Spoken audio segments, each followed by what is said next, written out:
Fire. Very good. Bakit fire? Kasi sa impyerno yan. Ibig sabihin, pag dumiretso siya ngayon, because of sin, dito siya pupunta sa lugar ng impyerno. Yan naman tinatawag na pagkahiwalay ng tao mula sa Diyos, kamatayang espiritual. Bakit? Dahil sa kasalanan. Okay, next. Oh, ano yan? Oh. What is hell? Ano ang impyerno? Ano sabi? Ano ang impyerno? Impyerno. Ang sabi sa Luke chapter 16 verse 23, makinig. Ano nakita sa picture? Ano yan? Ano meron diyan? Tao, di ba? Siya ay nagamakaawa. Bakit? Sapagkat mayroong mga apoy sa paligid. Gusto niyo ba yan? Gusto mo yan, Chong? Apoy? Hindi. Oh. Kasi bakit? Ang sabi ng Bible, and in hell he lift up his eyes, being in what? Torments. Ibig sabihin, ang impyerno ay lugar ng pagdurusa. O ikaw, Asyong, pag mainitan ka, reklamo ka na, di ba? How much more sa lugar ng impyerno, di ba? O, next tayo. Yan. Why is hell a place of torment? Bakit ang impyerno ay lugar ng pagdurusa? Ano nakikita nyo? Ano to? Mabilangin natin. 1, 2, 3, 4, 5. O ano to? Ano to? O ano to? Ano to? Hell, apoy. No? So, ibig sabihin, hindi sila makawala dyan. O, yan. Hindi sila makawala pag sila itinapon sa apoy. Bakit? Sapagkat sabi ng Bible, Mark 9:43, into the fire that never shall be what? Quench. Ang impyerno, mayroong apoy na hindi na matay. O, sino sa inyo gusto mapasok? Ikaw, Syong. O, kuha ng apoy doon. Pasukin natin yung dalawa na to. Ha? Masakit yung apoy. Gusto niyo mapasok? Ikaw, gusto mo mapasok? O, hindi pala eh. O, next tayo, next. O, makinig. O, nasaan ang impyerno? Papa, nasaan yung impyerno? Okay, sabi ng Isaiah, hell from hell from beneath. Ang impyerno ay nasa ilalim. Ilalim, ibig sabihin beneath sa Tagalog, makinig, ay nasa ilalim. Ito yung earth. Makinig, ito yung earth, di ba? Earth yan. Okay? Ano to? Sa earth, andito yung sityo maliwanag. Dito. Sa ilalim niyan, nandyan yung apoy na hindi namatay. Doon sa pinakailalim. Ba nyo? Okay. Nasaan yung impyerno? Nasa ilalim ng earth. Okay. Next. Okay. Patunay na mayroong apoy sa ilalim ng earth. Ano yung basahin mga may-may?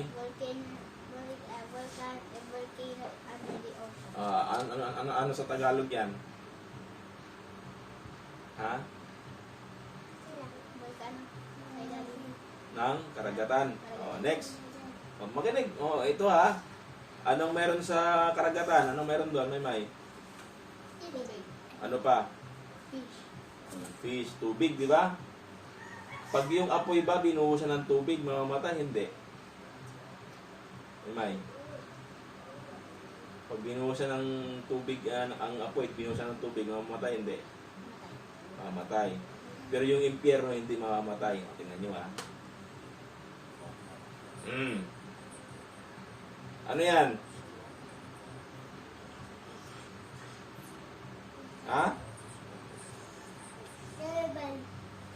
Ha? Ano nakikita nyo? Syong? Apoy! Apoy. Apoy na saan? Nasa tubig. O bakit di namamatay? Kasi totoo sabi ng Bible, na hindi na matay ang apoy sa impyerno.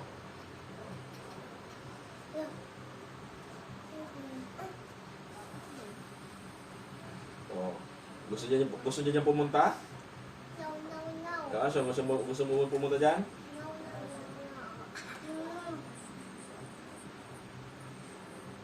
Oo. Ah? So, totoo ang sabi ng Bible ng impyerno, ang apoy sa impyerno, hindi namamatay sapagkat, try mo, ang apoy may apoy sa tubig. Bakit merong lumalabas na apoy doon? Tinatawag ng vulkan. Kasi sa pinakailalim nandun yung apoy na hindi namamatay. Kwa! Liwanag! Asyo, maliwanag? Oh, next tayo. Okay. Ngayon, how long will the soul stay in hell? Sa Tagalog, gaano katagal maninirahan o mag-stay o manatili ang apoy, ang kaluluwa sa impyerno?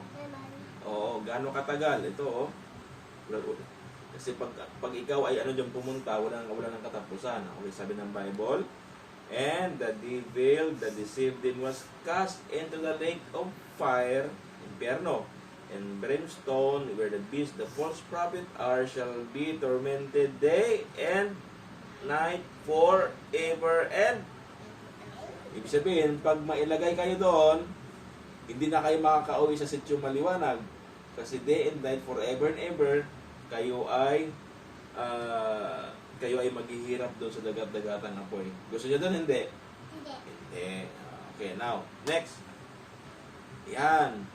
Pero merong magandang balita. Ayaw ni Jesus na tayo ay mapunta doon. Si Samer, ayaw ni Jesus na mapunta sa impyerno. Si Asyong, ayaw ni Jesus na mapunta sa impyerno. Si ate, ayaw din. Lang na si mama, ayaw ni Jesus na maparusahan doon. Oh? Kahit palaging inaaway si Papa, ha? Okay, now, makinig. O, anong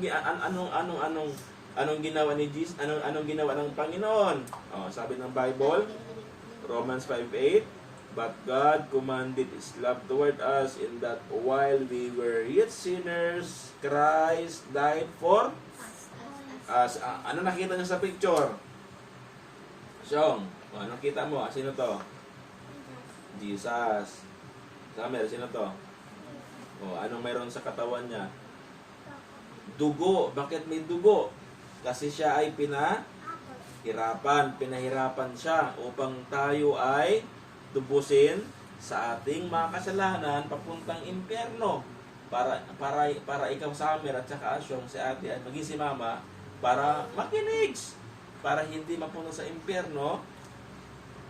Binigay ng Panginoong Jesucristo ang kanyang sarili. Napako sa krus, nadanak ang banal na dugo, namatay, inilibing, at pangatlong araw ay muling na buhay. Okay, next. Next. Yan, okay. Tinubos na tayo ni Kristo, di ba? Nung siya ay napako sa krus, no? Namatay, inilibing, at pangatlong araw siya ay muling na buhay. So, since tayo tinubos ni Kristo, ano na lamang ang ating gagawin? Makinig, ano na lamang ating gagawin? Summer, ano nakikita mo sa picture? Ano nakikita mo? Tao, anong ginagawa ng tao? Pray. Asyo, ano nakikita mo sa picture? Ha? Tao, anong ginagawa ng tao? Gayahin nyo nga, gayahin nyo. Anong ginagawa ng tao? Pray. Nag-pray siya o nag-gano'n siya o nag-pray. Kasi sabi ng Bible, Romans 10:13, for whosoever shall call upon the name of the Lord Jesus Christ shall be saved. Para hindi kayo mapunta sa impyerno, kailangan yung tumawag kay Jesus. Paano? Romans 10:9-10, that if thou shalt confess with thy mouth the Lord Jesus, mamaya na tayo magkwentuhan, and shall believe in thine heart that God hath raised him from the dead, thou shalt be saved. Ano? Tubig. Bigyan mo man tubig.